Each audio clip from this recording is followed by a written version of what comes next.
A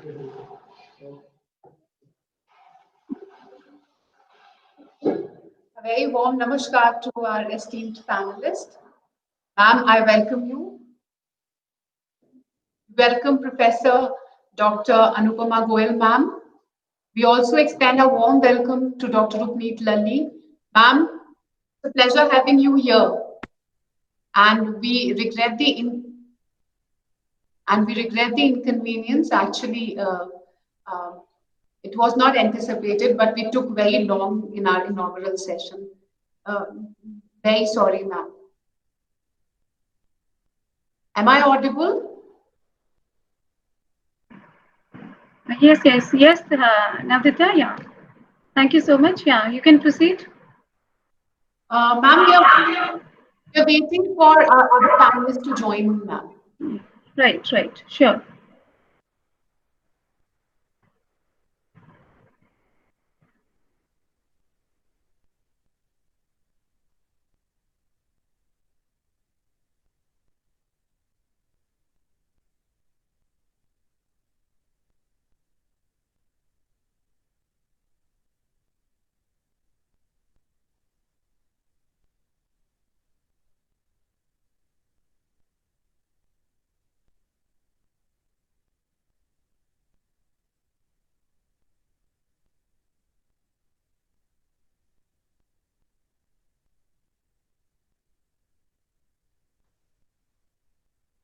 I also extend a very warm welcome to Madam Rita Kohli.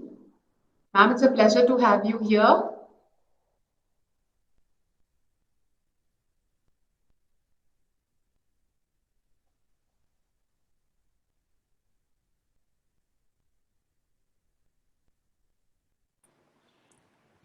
Thank you very much.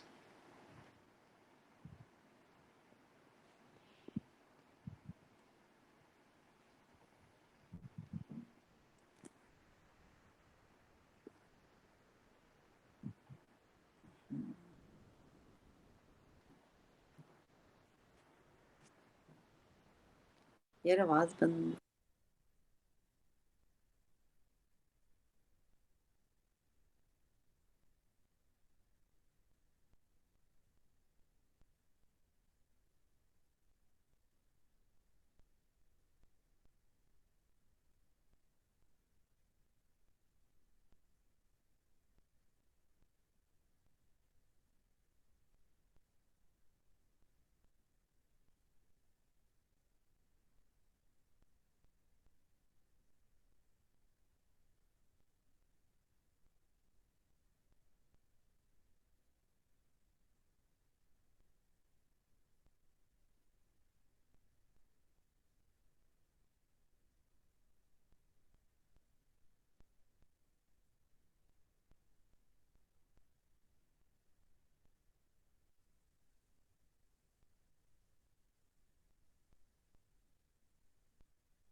Our panelist, Dr. Rachna Gupta, member of Himachal Pradesh Public Service Commission, is yet to join us. Sorry for making you wait, and I extend my apologies for the late start because we were not anticipating, and our inaugural ceremony went off quite well and extended. So again, I extend an apology. But I'm quite sure our participants here will be were enthralled with our very amazing inaugural ceremony, and I assure you that our panel discussion will be no more less than that.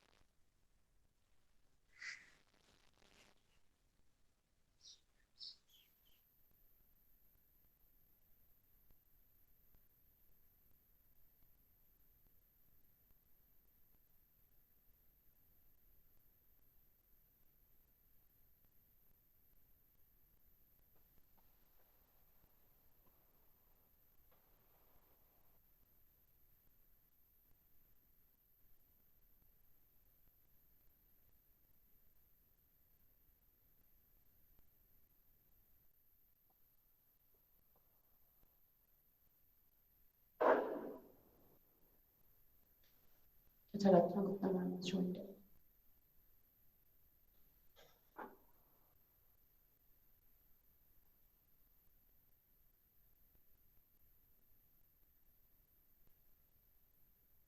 Anupama ma'am, shall we start, ma'am? Yeah. You were saying something? Yes, ma'am. I was seeking your permission to start. Okay. So I hope the panel is here. Yeah. Yes, All ma'am. are here. Yeah. Yes, Please, ma'am. please. Yeah. We have Madam Dr. Upneet Lalli, Deputy Director, Institute of Correctional Studies, Chandigarh. We have Ms. Rita Kohli, Senior Advocate and former Additional Advocate General of Punjab. Dr. Rachna Gupta, Member, Himachal Pradesh Public Service Commission. We welcome our astute panel. Thank you so much for joining, ma'am. Namaskar to one and all present. Sometimes a claim that a right to procreate exists is taken as self-evident and questioned merely the concern, the extent of the right rather than its existence per se. No choice has a profound impact on women's life than her decision whether or not to become a mother. Bound up with sexuality and gender identity, choices about childbearing and motherhood are emotionally crippling and socially pivotal. It affects one's attitude towards oneself, and self-esteem may be enhanced or it may suffer. There are three basic principles of international law from which support for such an international right would be drawn: privacy, equality, and health. Each principle has a distinguished pedigree, although none of these principles are self-executing. Law without further action at national level, each one carries some weight. The problem of defining the substantive content encompassed in the idea of reproductive freedom is very difficult. Including reproductive freedom as a recognized right is deeply contested. Although the foregoing has expressed the importance of reproductive autonomy as lying in its instrumentality to fostering of human needs and interest, it is nevertheless impossible in any sensible account to ignore the particular significance of this concept to women and their status as person. Well, don't get confused, because to take you out of this dilemma, we have our very wise and incisive panel to delve deep into the topic.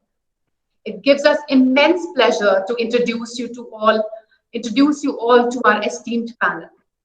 We have Professor Dr. Anupama Goel, Professor, National Law University, Delhi, to chair session. Dr. Upneet Lalli, Deputy Director, Institute of Correctional Studies, Chandigarh.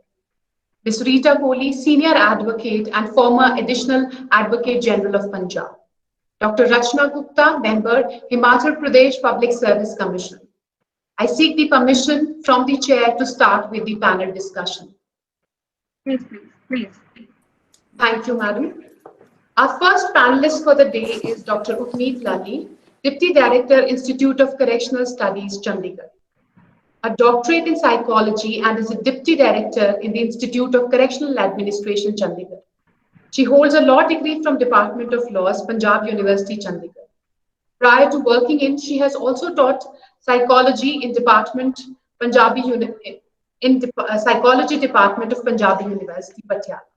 She has designed, conducted, and organized training programs for mid and senior rank prison officers, police officers, prosecutors, legal aid lawyers. She has also organized various international and national level seminars and conferences. She is invited for talks, lectures at various universities and training institutes. She has also been associated with policy making related to prisons, custodial justice, and gender justice issues. She has conducted various research projects for various agencies on issue of custodial justice, prison administration, and human rights. She has written a number of articles, books, and chapters in book on the same theme of juvenile justice, child rights, prison reforms, police reform, gender issues. Her publication includes book on women victims of crime, human rights in prison, child rights and law, clemency jurisprudence, and also on restorative justice and victim compensation. She's also the member of Internal Complaint Committee for various organizations like Haryana Prison and Police Department, State Vigilance Bureau, National Institute of Pharmaceutical Education and Research, Mohali, National Law University, New Delhi, set up under the Sexual Harassment of Women at Workplace Prevention, Prohibition and Redressal Act 2013. She's also a member of Global Advisory Council of Restorative Justice International. I extend a very warm welcome to Dr. Rukneet Lalli to share her views on the topic. Ma'am, please.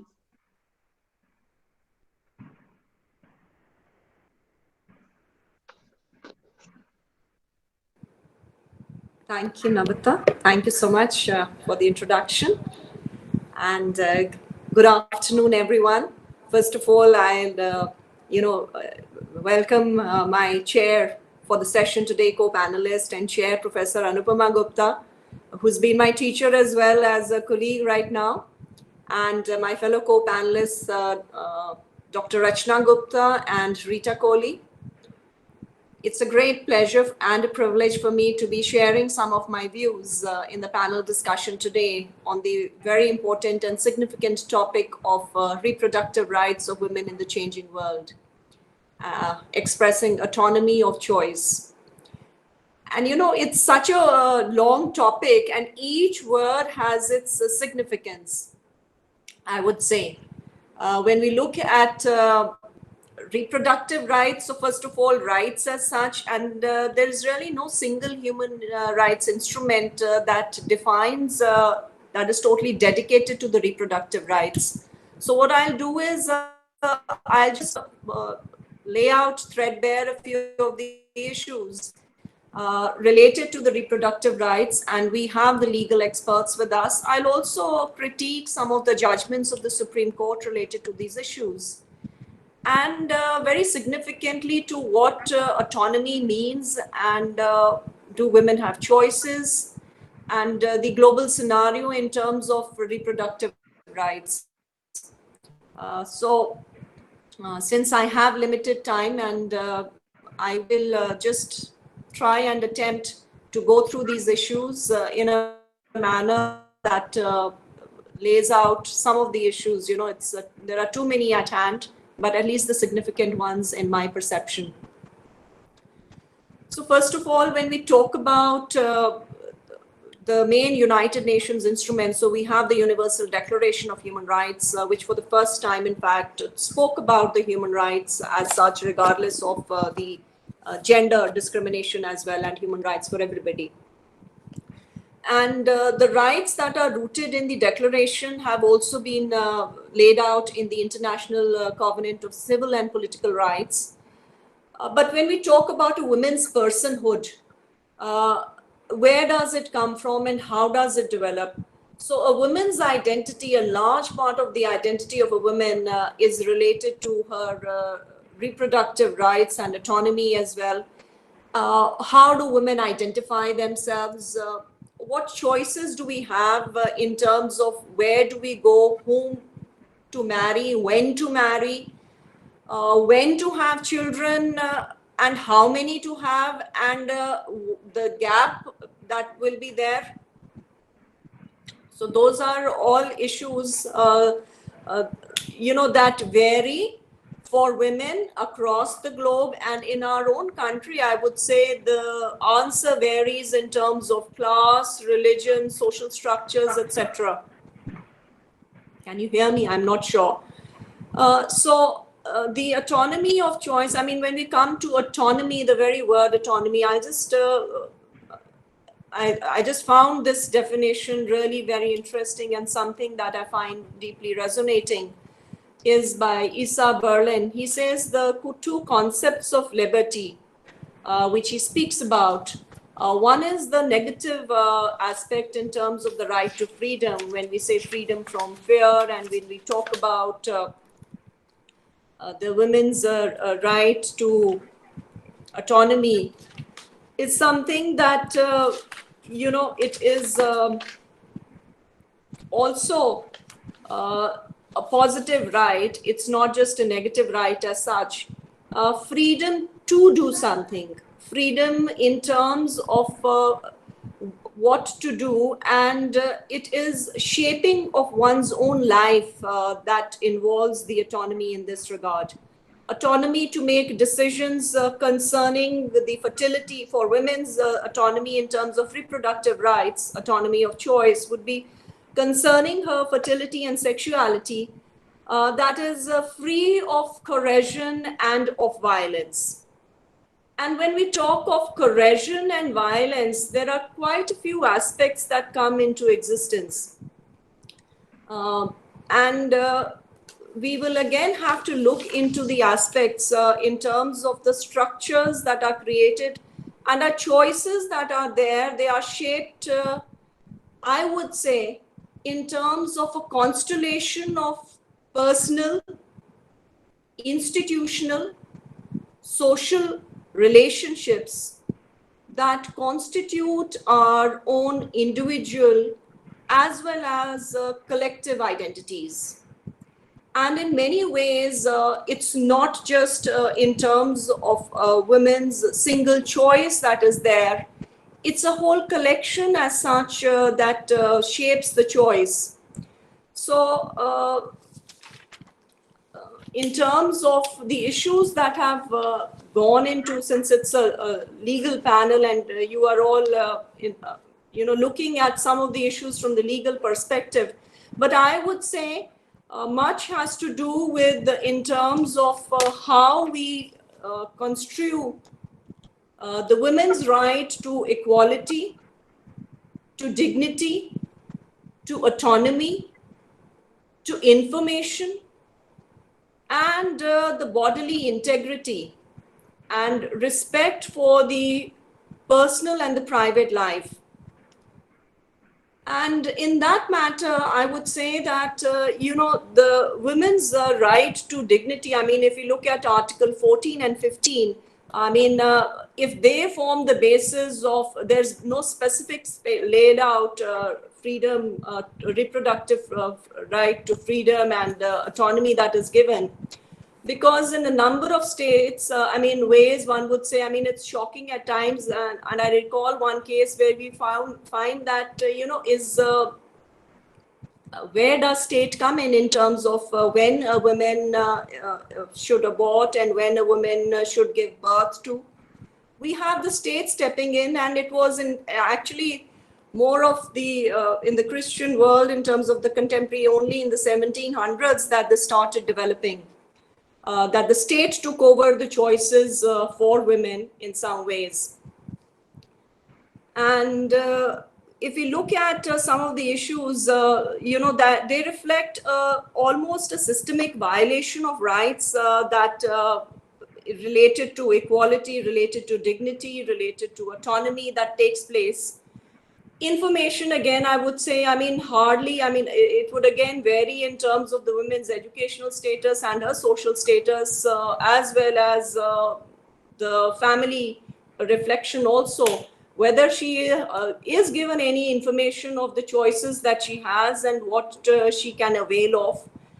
So maternal mortality rates we find high. We find almost 130 women dying due to illegally carried out abortions every day in our country, and there is almost an inadequate allocation of resources that takes place for family planning and for the and at times we have a coercive in some countries coercive population programs, spousal consent to sterilization, and occupational discrimination of pregnant women.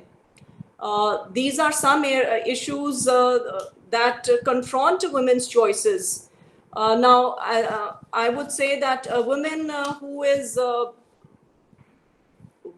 from a middle class background, for her, the choice of working or not working and being construed that if you're a mother and you're guilty, that choice is different. Whereas for a woman from a low income family, there is hardly any choice in terms of working and not working. And being pregnant is also related to her right to livelihood. Reproductive rights are whether you decide, it's the basic right of every woman to decide freely and responsibly. So it comes freedom and responsibility. And whose responsibility is it going to be? So is it going to be just her choice, or you have others stepping into? Right and responsibility for bodily integrity. And you have, the women who've been victims of sexual assault, particularly being coerced later on, and the double victimization that takes place. In this context, I'll just point out to some of the cases that have come up to the courts, though this would be a skewed judgment in terms of looking at just one area. But those are the things that have come into public domain that have brought into light some of the problems related to the reproductive rights and the autonomy for women. So we've had a number of cases going to the court, but the most significant ones relate to the city itself, City Chandigarh. And Rita Kohli, I'm sure, will be delving into this. We had the Suchita Srivastava case versus Chandigarh administration. And this was a case of a mentally challenged woman of Nari Niketan who had been raped. And the decision to give birth to her, the court had to intervene because she wanted the child. And ultimately, the child was born. And herein lay a conflict between the right of the mother and the right of the unborn child, and the future, and who is going to look after, and the mental health aspect as well. So I mean, I'm a little bit critical of it because I don't think the issues were really dealt with in a manner which would have a balance. It's difficult balancing the rights. In a way, I would say, when you had a person who was not really capable of making a decision, but the autonomy, because she wanted that, so that was assessed. The Supreme Court held that the women's reproductive autonomy, they had the right, fundamental right to privacy, to have a child, and this was one case. And we've had instances, the second instance has been of a 10-year-old girl who had been raped repeatedly by a person from the family itself, and it was only during almost the end of the 7th month that the pregnancy was discovered, and the court was approached for her abortion. Now, the Indian law related to abortion is again a colonial vestige, so which makes it illegal beyond the 20 weeks period. And the Medical Termination of Pregnancy Act of 1971, it has framed, it does not grant women a choice as such or a right to undergo the abortion. It's only limited up to, and we are having an amendment taking place. We have section 312 of the IPC, which says that causing miscarriage will result into imprisonment for up to 3 years of punishment. Now, in this case, the court held that beyond, since the time period was much beyond and the medical, it was going to be affecting adversely the health of both the mother and the unborn child, and the medical termination of pregnancy was not allowed. We've had cases where the courts, we've had almost in 2018, I recall, I think there were almost 7 matters that went to the Supreme Court to decide on these rape survivors' pregnancy and right to abortion. And in that very year, you had Justice Mishra deciding about 21-year-old women who wanted to abort a 22-week-old fetus because of hydrocephaly. And in that case, the court had allowed. Now, the court has rejected the matters in this, the words that they've used is in terms of good for the mother, and it's not in the way that they have construed whatever it is. So they've called for a medical board. But in this year, I find that, yes, there have been 2 very significant movements, not by the Supreme Court, but by the High Court. One, we have the Rajasthan High Court judgment of May this year, where the court has said that a woman's reproductive choice is a fundamental right. And it's the fundamental right of a child rape victim to not get pregnant, and it outweighs the right of the fetus to be born. In fact, in this case, it was something that was the victim, in fact, had to give birth, but the matter was decided, and they said, guidelines, they laid down the guidelines, and they said that they should, after 20 weeks also, if it is crossing, then the DLSA should assist the girl in approaching the High Court for abortion. So the right of rape victims to get unconditional, support is important. And I recall, in Ireland, you had the whole law being turned over after the death of an Indian woman who was in Ireland. Sarita was her name. And because the Irish law did not allow abortion, she ultimately died. It was harmful to her health, but the abortion wasn't allowed. And you had the referendum being carried out in Ireland, and they came out with a new law, which has allowed abortion in terms of, again, the weeks that are there, but again, it's something that is working out to not really as much of significant freedom and autonomy for the women as such. Another issue that we have is also in terms of looking at the Bombay High Court, which has again this year allowed for the termination. This was a later judgment of this year. And they have also allowed the termination of pregnancy beyond the 20-week period. Whereas in another case, they came up with different conceptions, and in terms of their own stereotypes that get reflected in terms of how they view what a woman should, what a good mother or a good woman should be like. And it's almost, a feeling that the state is claiming that we will tell you what a good woman or a good mother should be like. And it's those things that regardless, there is no regard to the sexual health, to the mental health, particularly of the women that the decision is going to have. And the right to life, again, you have a conflict between the right to life of the women and the right to life of the unborn child.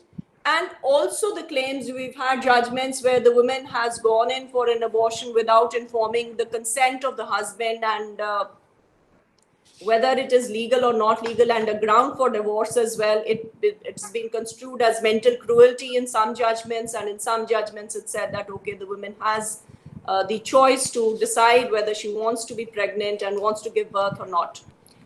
Now, so the basic is that, when we are talking about deciding freely and responsibly, so that freedom, it's not going to emerge out from thin air. It has to emerge from the circumstances that the woman is living in, and the circumstances and the environment that she's placed in, the context that she's placed in.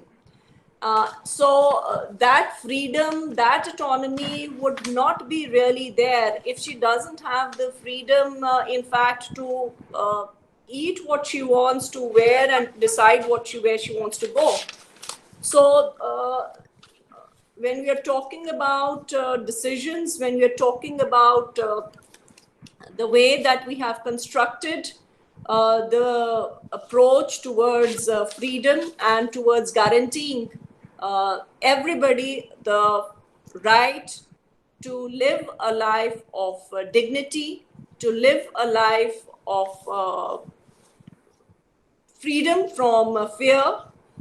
And it's also what I would say that the personhood that comes into question is when women are not equated as equal to men. And this backlash, and I mean, especially when we're talking in terms of the changing world, and we've had two great social movements which have taken place, is the Me Too movement and now the Black Lives Matter movement. And it is in this context, that the fundamental freedoms that exist for women across the globe, across the races and caste and class, those are the structural barriers that they face in having an autonomy of choice, in having their reproductive rights being protected, in having sexual health being discussed as an issue which is of significance. And there is almost an enduring legacy of shame, I would say, that exists as far as discussions about abortion are concerned, and that allow access to a safe space for women to have good maternal health, maternity hospitals, and decriminalizing and legalizing. Those are two issues that I would feel that would be confronting. And the Supreme Court, it's my personal opinion, has yet to clearly articulate the link between reproductive autonomy and gender equality. We will, I'm sure you will be discussing the Puttaswamy case of Aadhaar and right to privacy, and the Navtej Johar and the Joseph Shine case, which talk about the right to privacy and the right to autonomy of choice. But the Supreme Court, it's not just the Supreme Court's decisions, but I guess it is also going to be in terms of what the society wants, and how much social change is going to come about is going to be largely impacted by the kind of education that we are having.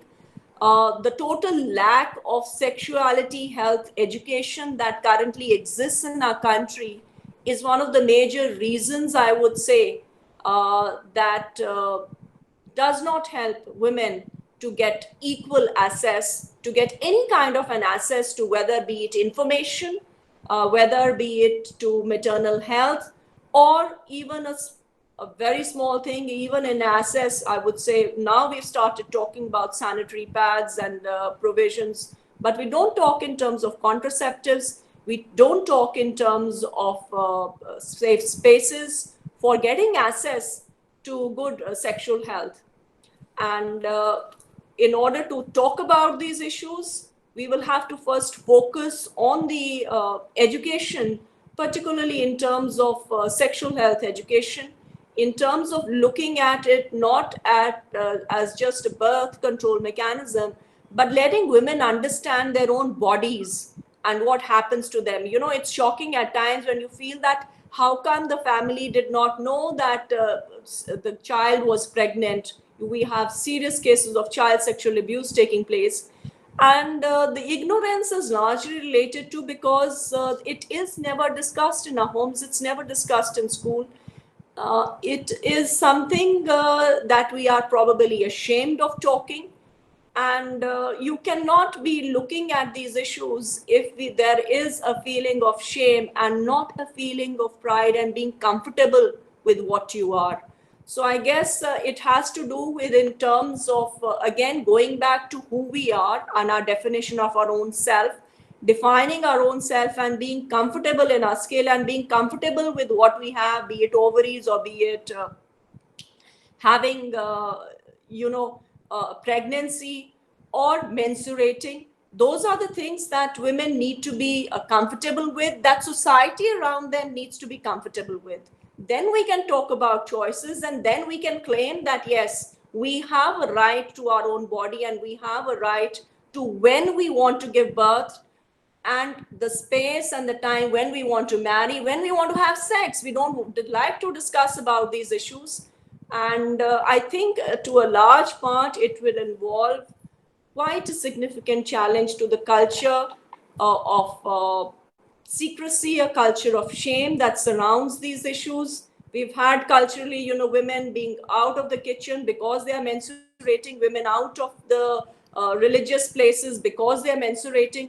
So those are the things that, do affect the choices that women make. And it's also not the choices that they're making, it's the choices that the members of their family or society at large is making for them, or the state that is making for them. So we need a more holistic, cross-sectoral and an intersectoral approach in order to understand and delve into these issues.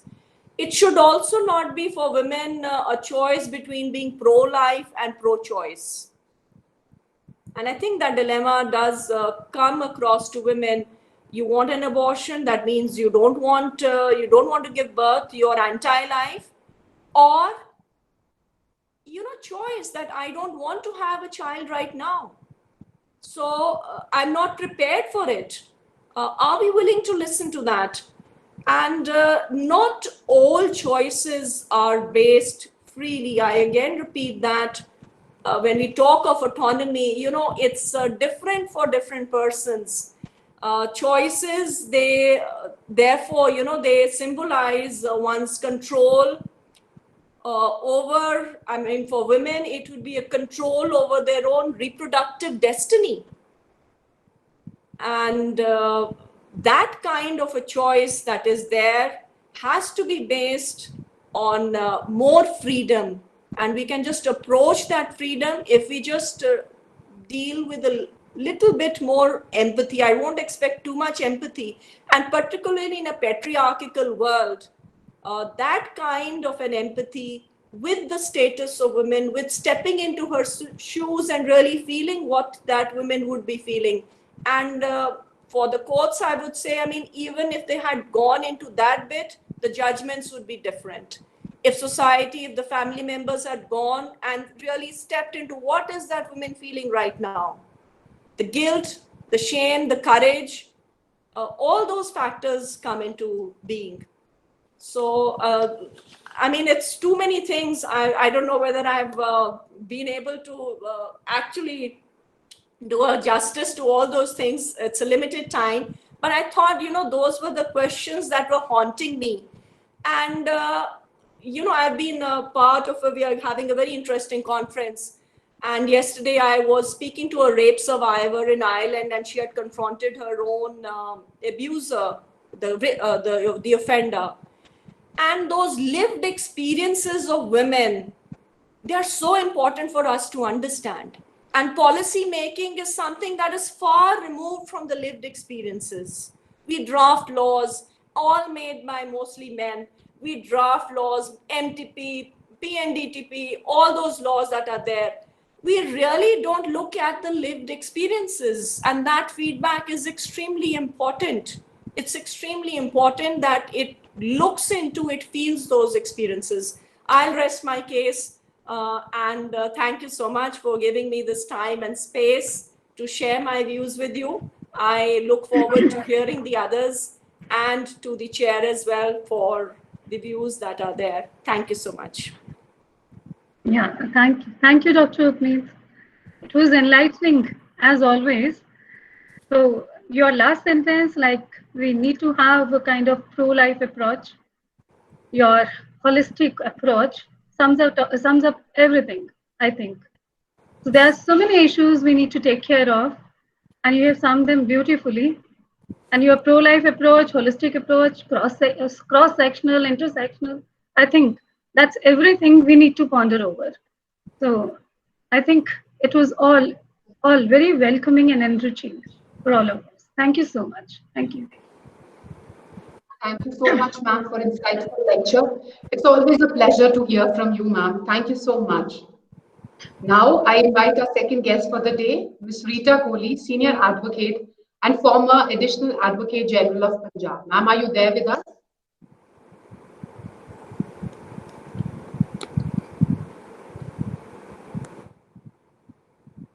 Ma'am, are you there? Actually, Rita Kohli ma'am called up that there is a failure of electricity at her place, and she'll not be able to sustain long with the program because there was a change in the schedule. I think she'll join us back soon. I seek permission from the chair to move to our next speaker. Yes, please. Yes. Thank you so much, ma'am. Now I invite our third panelist for the day, Dr. Rachna Gupta, member, Himachal Pradesh Public Service Commission. Ma'am holds an experience of 21 years in media. She's currently the editor state print and digital media Himachal Pradesh in Dainik Jagran, public limited company, world's largest red newspaper. She has worked with media companies like Indian Express, Delhi, Jansatta, Chandigarh, Shimla, and also in electronic media, channel IPN, Jagran TV. She was a senior correspondent for 1 year. Her educational qualification includes PhD sociology with research topic on mass communication from Himachal Pradesh University, master's degree of journalism and mass communication from Himachal Pradesh University, master degree in sociology from Himachal Pradesh University, and bachelor degrees in humanities and journalism and mass communication. She's the first woman of Himachal Pradesh to hold the state editorship for a national daily newspaper and owns entire responsibility in print line. She's been conferred with 3 awards by state government and dozens of various other awards in the field of journalism. State level award for development journalism 2001 by government of Himachal Pradesh on 21st January 2003. State level award for development journalism for 2009 by Himachal Pradesh government. Award for best reporting coverage of election in 2014 by Election Department of Himachal Pradesh. She's member of various Himachal Pradesh government nominated committee. She's contributing to the development of different government and non-government agencies as a professional expert. And trust me, that's not it. Madam has got a voracious achievement, which I could not include because of paucity of time. I invite you to share your views on the topic. Thank you.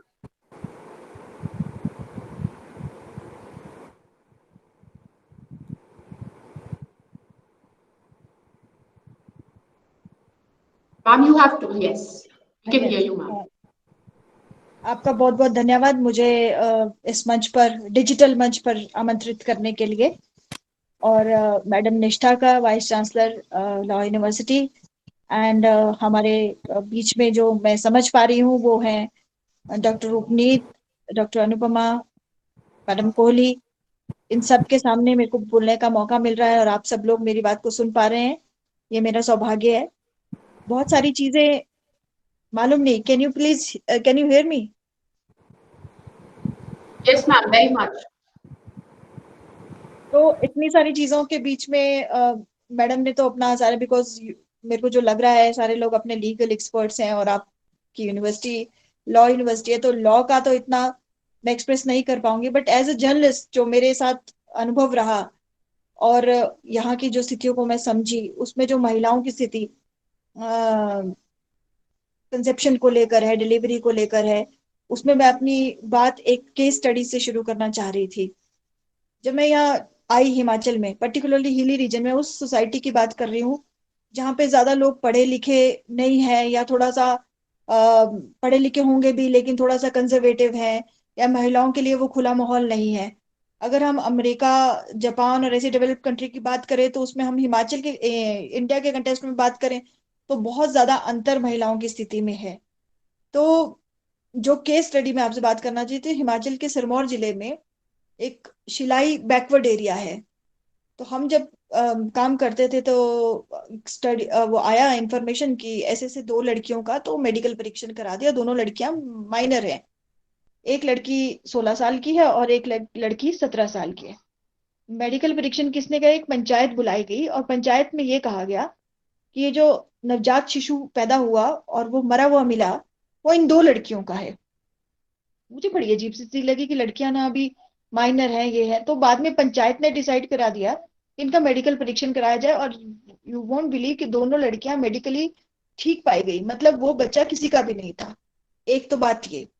दूसरी, कुल्लू जिले के बड़े remote गांव में नाम भूल रहा है मुझे उस गांव का, एक 12 साल की लड़की आई और यहाँ पे जब उसके कहते हैं एब्डोमेन पेन हो रहा है, 12 साल की लड़की, 12 साढ़े 12 साल की होगी। तो केएनएच में कोई डॉक्टर हमें मिले, उन्होंने कहा कि कमला नेहरू हॉस्पिटल में कि द गर्ल इज प्रेग्नेंट। तो जैसा अभी उपनीत मैडम ने कहा कि हम बहुत लॉ एक्ट की बात करते हैं, जब हम अपनी सोसाइटी के आसपास इन सब चीजों को होते देखते हैं तो कितना हम जगते हैं। कोई केस स्टडी आ जाती है बड़ी और उस पे कानून में कोर्ट में चला जाता है, उसमें कानूनी डिसीजन आते हैं। आपने 510 के तो नाम भी लिए, रेफर भी किया। फिर मैं बैक कुल्लू वाली स्टोरी पे जा रही हूँ। कुल्लू में वो लड़की 6 मंथ्स प्रेग्नेंट हो चुकी थी, उस वक्त तक उसके पेरेंट्स मर गए थे और वो मामा के साथ रहती थी, दो बहनें थी। तो जब यहाँ लाए तो उन्हें कहा कि इस टाइम तो इसका डिलीवरी, डॉक्टर्स ने एडवाइस किया कि इसको टर्मिनेट करना इज रिस्की। उस बच्ची को कुछ पता नहीं। अब ऐसी स्थिति में क्या किया जाए? हमने एक दो स्टोरी छापी, बिना नाम के उसको लिखा, सोसाइटी का अटेंशन क्रिएट किया, गवर्नमेंट की कॉल आई, उसका टेक केयर हुआ। बट स्थिति यहाँ नहीं खत्म हो जाती। उस 13 साल की उम्र तक आते आते उसने एक छोटे से बच्चे को भी जन्म दे दिया, वो भी लड़की। अब ये चेन कहाँ न जाने कहाँ कहाँ अंदर अंदर ये सब चीजें होती रह रही हैं। दूसरी बात आती है, जो व्यक्ति, औरत की शादी भी हो गई, शादी होने के बाद पहले एक लड़की, फिर दूसरी लड़की, तीसरी लड़की, खासकर इन एरियाज में जहां अभी ज्यादा विचार खुले नहीं हुए हैं, महिलाओं के बारे में ज्यादा सोचा नहीं जाता है। जब तक सातवां लड़का नहीं होगा तब तक लड़की होती रहेगी। क्या किसी ने महिला को पूछा कि वो एक तो बच्चे संभालेगी कैसे, रखी कैसे? मतलब यह है कि उसके मन की बात मन में ही रह जाती है। तो इस तरह की जब खबरें निकल के आई, सारी चीजें आई, तो सोसाइटी में एक जागरूक व्यक्ति के नाते हम तो इतना ही कर सकते थे कि हम स्टोरी को पहुंचाएं और जिस तरह से मदद हो सके इंडिविजुअल की मदद कर लें। लेकिन जैसे डॉक्टर उपनीत ने बहुत सारा डिटेल इसकी वर्कआउट किया कि ये जो हमारा प्रॉब्लम है क्यों है, इसके कारण क्या है, इसका समस्या का निदान क्या होना चाहिए। आपने जब मुझे इस तरह का टॉपिक दिया कि महिलाओं की संतान उत्पादन उत्पादन को लेकर, उत्पत्ति को लेकर अपनी स्वायत्तता कैसे मेंटेन रहे, तो ये तो तभी होगी जब हम सारे लोग कलेक्टिव एफर्ट करेंगे। इन्होंने ये एक बात और भी बोली कि ये केस था, उस केस पे ऐसा हुआ। Act laws government of India के हमारे वर्ल्ड वाइड बने, यूनाइटेड नेशन की कितनी रिपोर्ट्स हैं, इनको मैं ग्रेजुअली अभी पढ़ा भी। उसमें भी निकल के आ रहा है कि एडोलेसेंट एज में 5 मिलियन बच्चों को एक साल में अबॉर्शन करानी पड़ती है।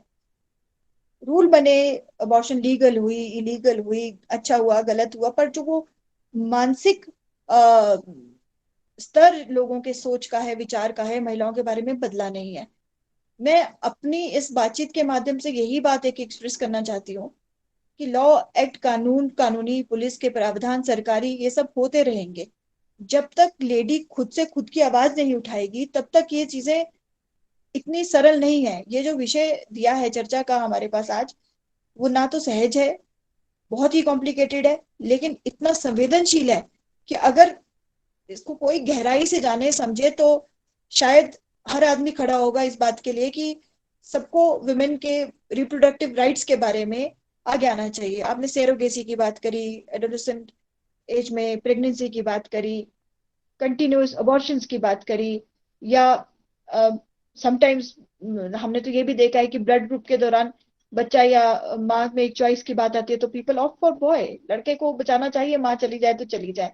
तो मेरा ये कहने का मतलब है कि हम जब इन सब चीजों को समझेंगे, तभी ये चीजें सॉल्यूशंस की ओर बढ़ेगी। और ये इस फोरम के माध्यम से हम एक विचार अपना एक्सप्रेस कर पाते हैं, ये एक अलग विषय है, लेकिन इसको एक मूवमेंट के तौर पर आगे बढ़ाना, सब लोग इंडिविजुअली एफर्ट करें तो मुझे लगता है कि एक लॉजिकल एंड तक पहुंचेगा।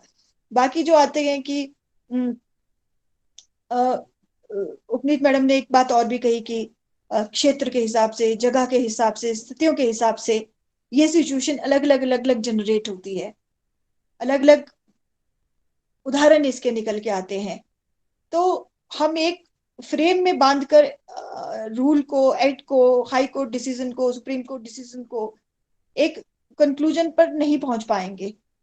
स्थिति, स्थान, क्षेत्र, क्लास, वर्ग, शिक्षा, बौद्धिक स्तर, इस लेवल से हटकर जब चीजें बाहर निकलेंगी और एक मंथन चिंतन जो होगा महिलाओं में जागरूकता के प्रति, तो राइट्स के प्रति भी जागेंगी। राइट हो ना हो, अगर महिला जागरूक हो गई तो कोई फर्क नहीं पड़ता कि उसका कानूनी प्रावधान है या नहीं है। एक जब एक विचार फ्लो होता है। अब आप देखिए कि जब ये चला था कि रेशो, शिशु जन्म दर लड़के और लड़कियों के मामले में, तो कितनी, कुछ स्टेट्स में तो कितनी डाउन हो गई थी। जब वो अवेयरनेस कैंप्स चले, कानून बने और धीरे धीरे चीजें, तो अब देखो कि रेशो में कोई ज्यादा वेरिएशन नहीं है। रिस्ट्रिक्शन है ये पता करने में कि लड़का होगा, लिंग जांच की प्रतिबद्धताएं हर जगह पे है। तो धीरे धीरे धीरे सोसाइटी, मुझे लगता है 15-20 सालों में काफी अवेयरनेस हुई है कि लड़का लड़की में कोई फर्क नहीं है। अब लोग दो दो लड़कियों की तरफ जा रहे हैं, 2 लड़कियां होगी तो ठीक है, दैट्स ओके। एक विषय और भी आ रहा था कि कॉन्ट्रासेप्टिव यूज की अवेयरनेस नहीं है कि, तो कैसे होगी, कैसे होगी जब तक हम बहुत खुलकर इस विषय पे बात नहीं करेंगे। जनरली जब हम सेक्स एजुकेशन की बात करने लगते हैं तो हम संकोच करते हैं। मुझे लगता है कि कुछ स्कूलों में तो होता है, सरकारी स्कूल या किसी और स्कूल्स में इस पे ओपन डिस्कशन होना चाहिए। लड़कियों को उनके राइट्स के बारे में पता होना चाहिए। एक लड़की डॉक्टर बनना चाहती है, मेरे साथ, मैं मेंशन नहीं करूंगी क्योंकि मैं जिस जगह पे बैठी हूँ वहां पे कई चीजें मैं खुल के बोल नहीं सकती। मैंने खुद अपने आप में ऐसी लेडीज को अपने पास इंटरव्यू के दौरान देखा है, जो लड़कियां बहुत अच्छी पढ़ के आती हैं, अच्छी रिसर्चर होती हैं, इंटेलिजेंट होती है, बहुत अच्छी स्कोरर होती है, एकेडमिकली बड़ी साउंड होती हैं, लेकिन शादी हो गई, बच्चे हो गए, तो हस्बैंड तो ग्रो कर रहा है उसी लेवल से, लेकिन वो हाउसवाइफ बन गई है जस्ट बिकॉज, क्योंकि वो महिला है। तो जब तक हम सारी, मतलब सारी चीजें इंटरलिंक्ड हैं, कोरिलेटेड है, एजुकेशन हो गया, सोसाइटी का विचार हो गया, हमारी खुद की अवेयरनेस होगी, एक हेल्पिंग ग्रुप का आना हो गया, जब तक ये सारी चीजें इकट्ठा होकर एक दूसरे के साथ इंटरलिंक होकर सबका माइंड ये चेंज नहीं होगा कि हमें, हाँ, इस विमेन राइट्स की ओर जाना है, तो मुझे लगता है कि तब तक इन इन इन सब, ये सब विषय सिर्फ चर्चा का मुद्दा भर रहेंगे। आपने ये बड़ा अच्छा फोरम दिया, बहुत अच्छी डिस्कशन आपने ऑर्गेनाइज की। मैं धन्यवाद देती हूँ आपकी टीम को और बधाई देती हूँ कि इस तरह के चिंतन मंथन से कुछ एक रास्ता निकलेगा जो हमारे समाज और हमारी पीढ़ी को आगे, और अभी नहीं तो अगले 10 साल बाद, 15 साल बाद एक अच्छा माहौल देगा, खासकर महिलाओं के लिए।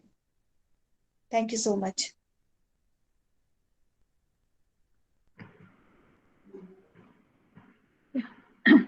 Thank you Rachna ji, thank you. बहुत अच्छा बोले आप, बहुत करंट पर्सपेक्टिव जो आजकल हमारी सोसाइटी में चल रहा है उसके बारे में आपने बहुत अच्छे से संक्षिप्त में वर्णन दिया। बहुत बहुत धन्यवाद आपका। Thank you. या over to Navditya. Thank you so much, ma'am. The practical aspect that you had infused in your speech was marvelous. In fact, this is when we realize that where we fall short. Thank you so much. Thank you so much, Rachna, ma'am. I would like to address the chair, ma'am. We are unable to connect to Rita, ma'am, because she had mentioned it around 10:30 that there's some electricity problem in her area. I think we'll not be able to get her because we're trying her phone. Okay, okay. Can we have you, ma'am? Yeah. Now I invite Professor Dr. Anupama Goel, madam, the chair session, to present her views on the topic. But before that, I would try to delineate madam's achievement, which is again a mammoth task. Madam has done her BSc, LLM, UGC NET, PhD Law. She started at Department of Law, Punjab University, Chandigarh in 1994. She was conferred her doctorate of philosophy by Punjab University, Chandigarh in 2003 for her thesis titled Social Justice and its Implementation with special reference to the state of Punjab. She has taught diverse subjects to LLB, LLM as well as PhD students, including constitutional law, international law, interpretation of statute, environmental law, human rights, and law of tort. She has also published various papers on different areas of law in prestigious journals, including the Journal of Indian Law Institute. While at Punjab University, she was a founding member of Placement cum Counselling Cell of Department of Laws, Punjab University, Chandigarh. She has also remained a member of the Board of Control on various occasions. She joined NLU Delhi in August 2012 as Associate Professor Law and has taught constitutional law and international law to undergraduate students and comparative public law to postgraduate students. She has been member of Academic Council and Executive Council at the National Law University for the year 2013 and 14. She is currently a member of Postgraduate Council, life member of Indian Law Institute, and also a member of Indian Society of International Law, New Delhi. Her area of interest include constitutional law, international law, interpretation of statute, environmental law, human rights, law of torts. Ma'am, I welcome you to address this august gathering. Thank you, Natika. Thank you. Yeah, after hearing both the very good speakers, I would just tell you my views, the audience. So, Dr. Upneet, Dr. Rachna Gupta, and my dear students, and Dr. Navditya. I would just tell you my opinions and my journey of this reproductive rights, like how I take these rights. Firstly, I would say that in the current situation, when we are not able to, in any case, we are not able to get our Human Development Index improved, which includes infant mortality, your GDP, and your educational rights. If you are, I hope I am audible. Is it clear? Yes, ma'am. Yes, ma'am. Okay. So my emphasis is on the overall development of human beings, and then I'll come to women. Women, half of the world, half of the globe is women. So if India is for the last, I'm witnessing to Human Development Index for the last more than 10 years, and India's ranking is again 130, 131, 133, and presently it's 129. Human Development Index, international agencies, they started evaluating it after Mehboob Haq of Pakistan gave this kind of indicators that at least nothing else, if we can't calculate, if we can't empirically understand how we develop, at least we take up these three indicators. Human Development Index means overall human development, which is based upon economics, like your economic development, your rate of education, and your infant mortality. But with the passage of time, we have added maternity mortality, morbidity, your other things like food, right to shelter, how many housing facilities you can provide to your population. So we have added so many indicators to this Human Development Index, and every year, Indian reports are sent to international agencies that this is our report, and on that basis, the ranking is fixed. So my take is, if I take ancient Indian philosophy, that says that I'll just read one small quotation from Rig Veda. Very simple. Jaya Brahmanosya Pavita. Everybody is taking birth from womb of women, and no other place can be higher to that. So we should respect women. Women, half of our population, and we know what is the status of women presently in society. Since Vedic era, we have been saying women as Janani, as giving birth to each and every human being. Then also we know, and Upneet has very, very effectively dealt with the status of women, how women, reproductive right I'll come to later, but how women are being considered, whether they are given proper rights, proper privileges, immunities, freedoms, liberties. We have talked about since 1950s in our constitution, our fundamental rights, and now with the progressive judgments post 2000, I have plethora of judgments which have already been mentioned by me. But I will refer to these judgments in a different kind of a light. I'll say unless and until I provide basic amenities, basic facilities of life, am I in a position to talk about reproductive rights of women? After 70 years, I'm unable to provide simple rights, right to food, right to shelter, right to education. Unless and until our women are educated, are they able to understand what do we mean by reproductive rights? What to talk about female genital mutilations? What to talk about contraceptives? What to talk about forced, coercive, your abortions? They don't know the meaning of abortion because they are forced to conceive. And after conception, it depends upon what kind of sex is there in the womb, and then they are forced to deliver or not to deliver. Then comes, because of all this discrimination, inequality, exploitation of women, we proceeded further and we have MTP Act, a very restrictive act, a very conservative law we enacted in 1971. And mind you, simultaneously we are celebrating 1975 till 85, a women decade. Women decade simultaneously at international scenario, and in India, we are codifying MTP Act in 1971, which we now considering, because it's allowing only 12 to 20 weeks, 12 to 20 weeks per pregnancy, you can go in for adoption, and that too if medical board approves of it, otherwise not. My points are very broad because I just want to deliberate upon these points, ponder over, and because there are so many students academia here, so we, instead of going to women autonomy, let us talk about basic rights first. What is the literacy rate? Haryana is doing a bit better after so many years of campaign of Beti Bachao, Beti Padhao Andolan, maybe slight women ratio, that gender ratio has slightly better now. And then we come to MTP Act, which is having a recent amendment in 2020.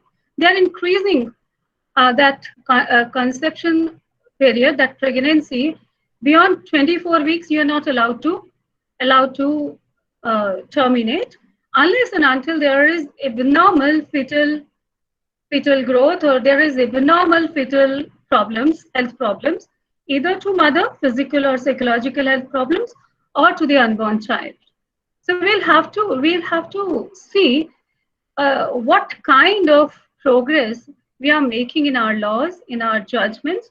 So legislature, I find, still very conservative. They are giving me only 24 weeks pregnancy, and that too, there has to be a 3-member medical board which will okay it, approve it, and then only you can go in for abortion if there is some kind of extraordinary abnormal fetal abnormalities. Otherwise not. So what to talk about women autonomy or reproductive rights, I am unable to talk about a proper, full right, full freedom with regard to whether I'm going to give birth or not to give birth, whether to conceive or not to conceive. We take, I think, according to me, we take conception as a very routine thing and has to be there after marriage, or even now progressively we are saying in live-in relationships also pregnancies, conceptions are very normal.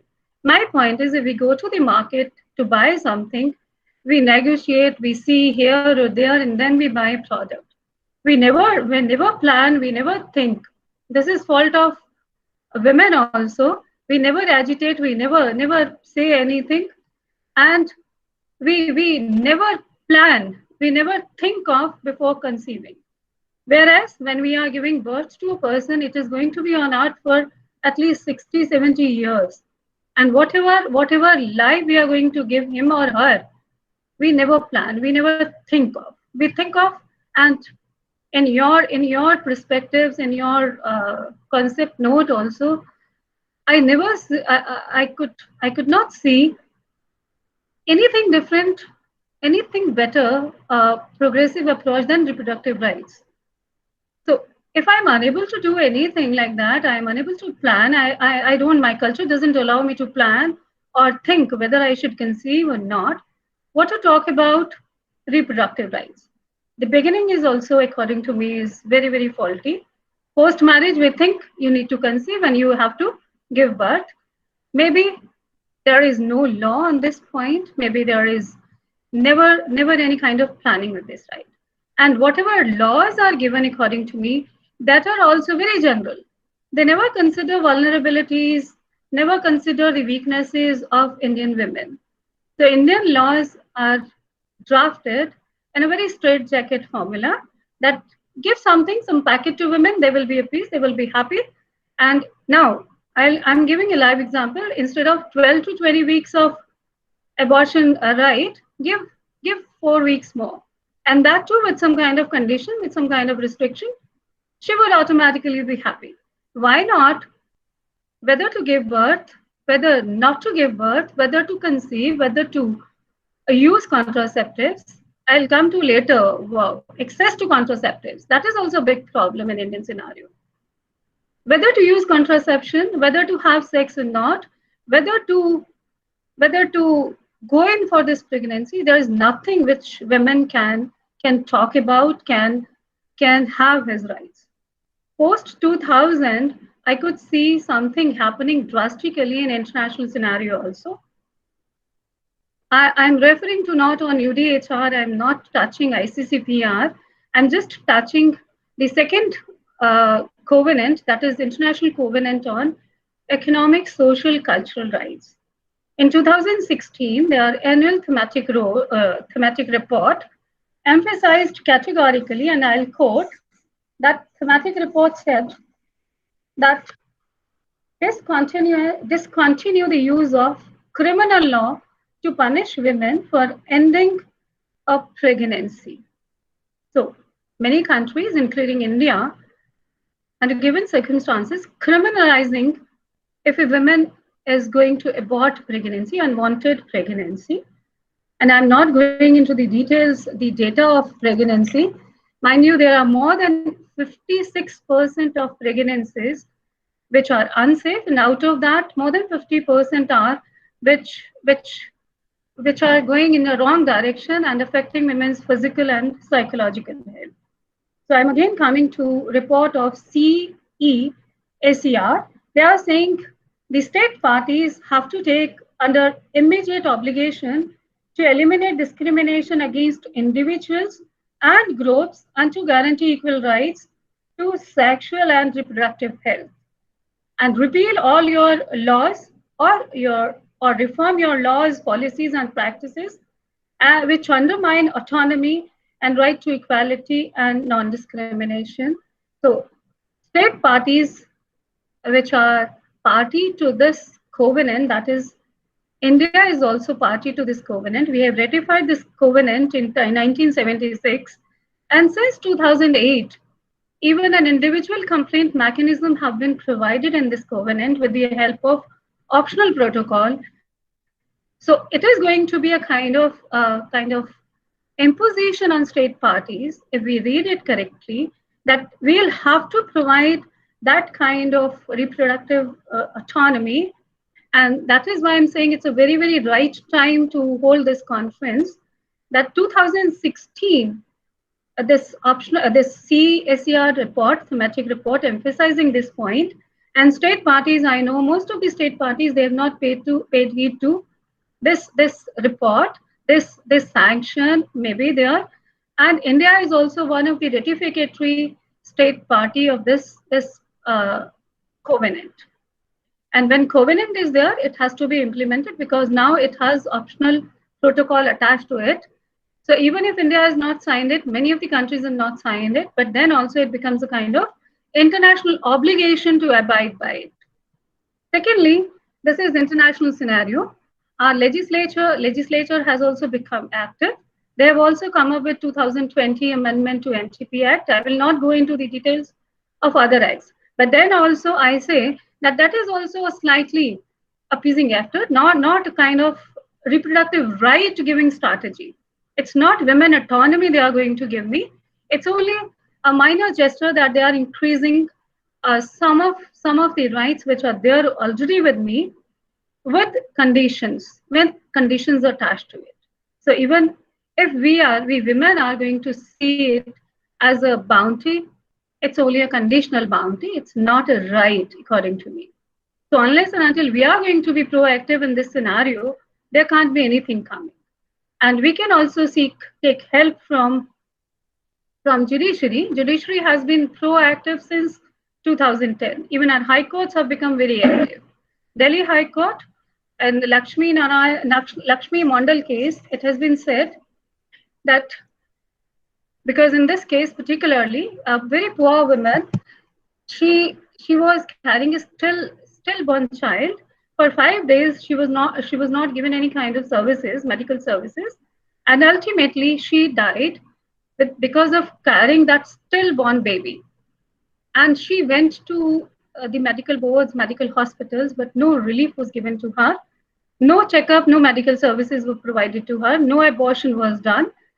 And ultimately, her husband went to court, and Delhi High Court took a very progressive stand, and around more than 2 lakhs compensation was given to her, that because of lack of or no access to pre and postnatal services, which is a fundamental right, read from Article 21. It is included, it is implied in your right to life. So you can't deny your state services, medical boards, medical services can't be denied. On the plea was that you are not producing ration card. We don't know whether you're a citizen of India or not, whether you are entitled to this kind of services or not. So she was denied on this pretext. When she or her husband showed BPL certificate, then also it was not recognized. So ultimately, the loss was held to be by Justice Muralidharan that it is a preventable death. Because of the technical issues, you denied this right to a woman that if she wants to get abortion because she is carrying a stillborn child, ultimately it is going to harm her health, and also in reality she was died. So after Delhi High Court, because they quoted PUCL versus Union of India of 2001, here it was, I think 2001, it is 196/2001. So for the first time in 2000, is the judgment of PUCL, it was held that there are 2 critical survival rights. Human beings, they can't survive without enforcement of these 2 critical survival rights, and they are interrelated, indivisible. One is right to healthcare, right to have healthcare, and second is right to food. So healthcare has already been read implicit in Article 21. So each governmental authority is duty bound to provide healthcare, minimum healthcare. So if we read it continuously along with other judgments, MP High Court decisions, and decisions of other high courts, as Dr. Upneet has already mentioned, Rajasthan High Court. So high courts judgments we are having in plenty on these rights.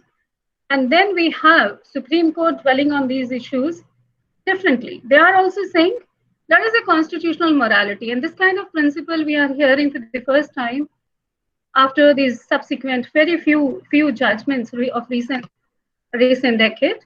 I am using these two concepts: constitutional morality and transformative constitutionalism. We can't have a status quo kind of a thing. Even if our culture is not allowing it, even if our society is not allowing it, at least we women should be so strong to come forward to claim these rights. But I think it is not possible unless and until we are educated. We know our rights. So first of all, education comes first, and then comes your all kinds of rights and their recognition, their enforcement. So I'm saying, even Supreme Court is saying nowadays that we can't be static.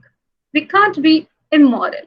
And they are, if I interpret it rightly, with the help of all these judgments, Joseph Shine of 2019, Navdeep Singh Johar 2018, Puttu Swami right to privacy, and other Bihar rape survivors case, all these cases, and even X versus Union of India, very recent case, in a very recent 2020 judgment of, just a minute, it's kind of a different name actually. It's a Halavi versus Union of India 2020. It's May 2020. Komal Hiwala versus State of Maharashtra. So I'm not dividing these issues. My fundamental issue is reproductive right includes everything. Right to go in for conception, right to have your autonomy, and right to have termination, and termination more prominently important for rape survivors.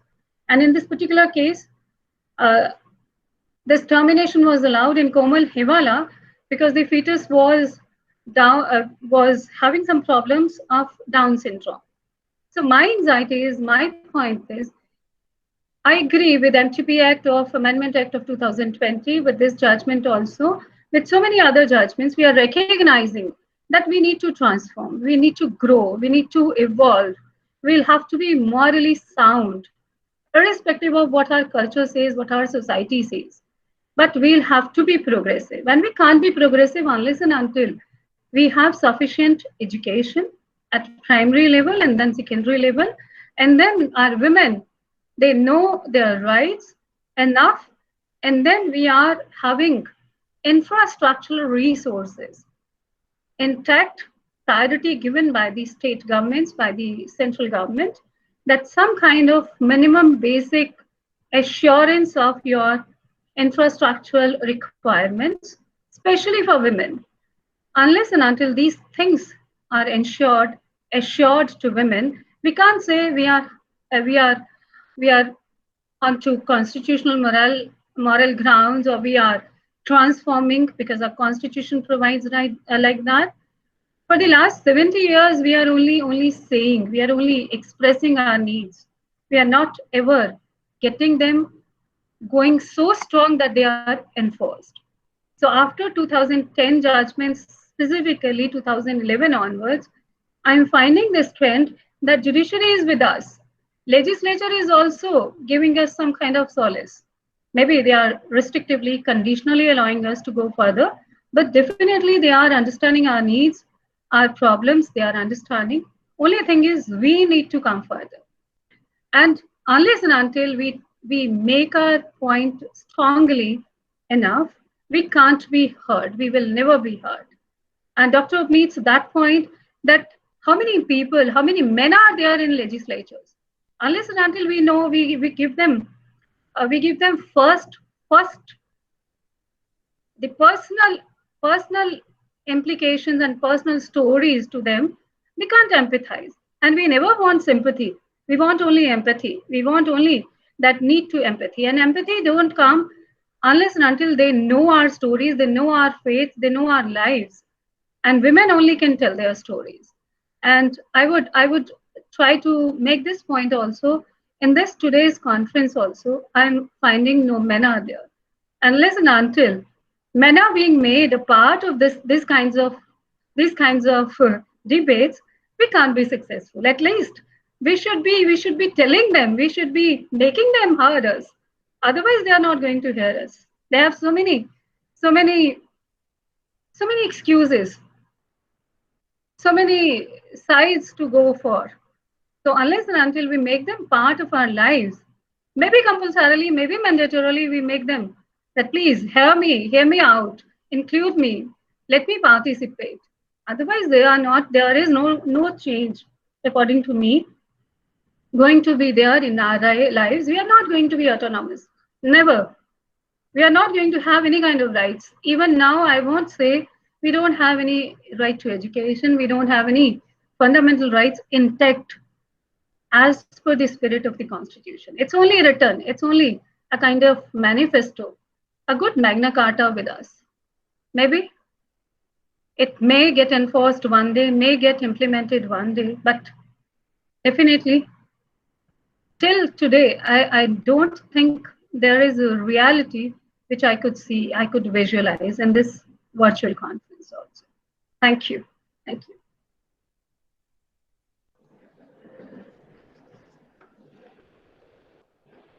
Thank you so much, madam, for such an insightful lecture. We are forever grateful to you. I hope things get better. And there was a specific purpose of having all women panel today was because we were shouting to make our voice heard. And I hope it has reached. Otherwise, we'll ensure because we are also putting the videos on YouTube. So we'll ensure that we have them there, if not here. Okay. Thank you so much, ma'am. The value of reproductive autonomy is to be found in its instrumentality for fostering one's human needs and interests, given their centrality to our well-being and sense.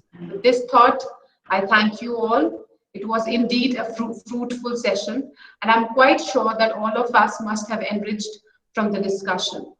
As we fight disinformation and misinformation and keep pace with the happenings, we commit ourselves to greater resources for women empowerment. We from the center promise to deliver quality discussions. Thank you so much. Thank you, everyone. Thank you all to our astute panel. We are very grateful to. Thank you, ma'am. Thank you. Yeah, thank you. Thank you, everybody. Thank Thank you so you. much, ma'am. Thank you.